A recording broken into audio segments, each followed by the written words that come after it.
Believe it or not, relationship trumps message.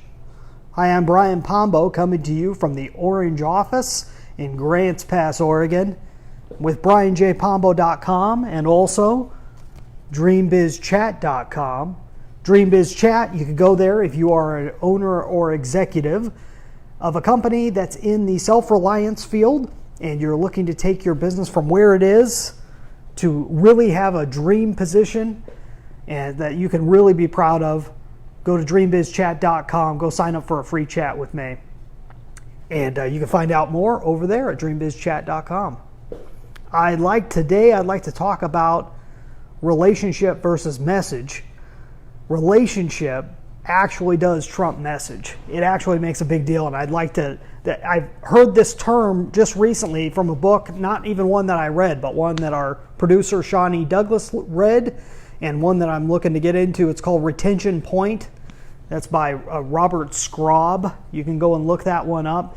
That's a very interesting author. I have a couple of his other books, and he says in there, relationship trumps message, and I completely agree. Relationship is the magic. It's the difference point in everything that we do when it comes to dealing with customers, clients, and so forth. If you're talking about business, it's all about you providing something for somebody else and them getting benefit out of it. And so much of that comes down to relationship. And so many companies couldn't care less about the relationship they have with their customers. For them, it's purely a transaction. It's just something they go through every day, and they don't really think about the one-on-one relationship that you have, even when you don't even know that person. And so enter into this guy here. This is Mr. Dan Sullivan. He's the president and founder of Strategic Coach. If you're not aware of who he is, definitely go look him up. Really interesting fellow, especially if you're involved in a larger business and you are really looking to switch your mindset over and fix and get things really perfect. Strategic Coach is a really great group. He's ran that for quite a few years, and some of the top people in all industries look up to him as a guy that really knows what he's doing. I've actually found out about him via podcasts that he's done. First, I think I heard him on I Love Marketing, which is that show that's hosted by Dean Jackson and Joe Polish.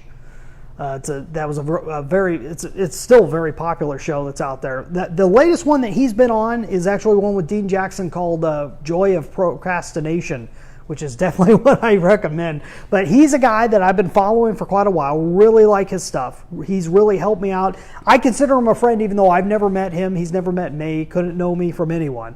But the reason why I'm bringing him up is because for some reason, somewhere along the way, I had been following his LinkedIn account.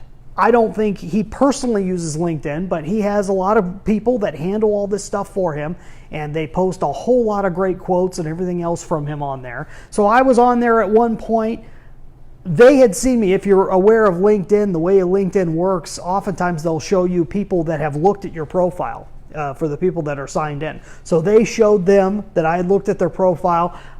I then get a message back. This is just something that I got back earlier today. It says, let me read it for you. It says, "Hey Brian, thank you for stopping by to check out my profile. Too often we do not stop to appreciate the little things in life. It would be great to connect, find out what you're up to, and see what pushed you to check out my profile, Dan." See, that's clever. That's very clever marketing. And if you feel like you have a connection with somebody, even if you've never met them, getting something like that back, even if you think that it didn't even come from the person themselves, it creates a little warm feeling, because it's like, hey, somewhere along the line, we connected at some point.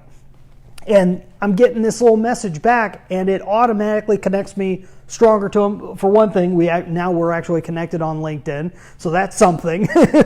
And then it's a very interesting thing. You can be out there and have a relationship with people without ever meeting them. They can feel like they know you without you ever meeting them. Your expertise goes far beyond you, especially if you're out there putting it out there. We talked about that a few videos ago when we talked about being someone.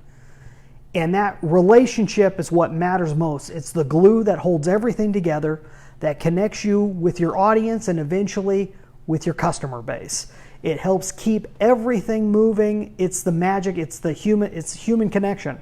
It's what we all need in our lives. This is my way of kind of saying thanks to Dan Sullivan for all his teachings, but also for just a subtle little touch like that makes a difference in a person's life. It helps show you the things that you ought to be doing in your marketing. How much are you actually reaching out and connecting with the people that want to find out more about you? Are you putting yourself out there as somebody that people can actually connect with? So that's the talk today. It's the message is important. The message of what you're providing, what you're trying to get out there, your message is important, but the relationship is more important than that, because really in the end it's all about human to human, person to person. And it doesn't matter if it's a corporation, it doesn't matter if you're product based. What matters is the long-term relationships that we have together. So it's a little tip. We will see you next time on the next episode. We are going to be talking a little bit about media and how to choose it. So come back tomorrow. We'll catch you later.